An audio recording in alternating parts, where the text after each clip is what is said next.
Yun, so good day mga kalapatids, no? So yung ginamit nating pang linis sa lower nila mga kalapatids ay Bitrasin Gold mga kalapatids, no? So napanood ko lang rin to mga kalapatids nakaraang gabi. So sabi ko hindi naman masamang gumaya, no? So yun, so ito ginaya natin sa isang batikang na nagkakalapati sa Manila ata yun mga kalapatids. So napanood natin sa YouTube mga kalapatids, no? So napakalaki ng tulong ng ano. So yun, nakigaya na rin tayo mga kalapatids, no? So sa mga gustong gumaya sa ginawa ko sa loft ko mga kalapatids ay ito. So gagamitin natin to. So base sa ginamit niya mga kalapatids ay 5 days. Every morning lang yun mga kalapatids, no? So pagdating ng hapon mga kalapatids ay plain water na yung ating gagamitin. So every morning mga kalapatids, Bitrasin Gold. Then sa hapon ay plain water na lang mga kalapatids, no? Yun.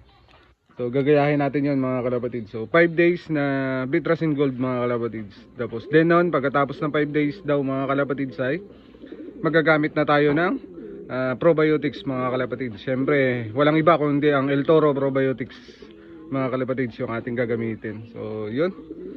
So 5 days ito muna mga kalapatids. Dahil February pa naman yung ano, yung iba nauuna na nag-training pero okay lang yun mga kalapatids.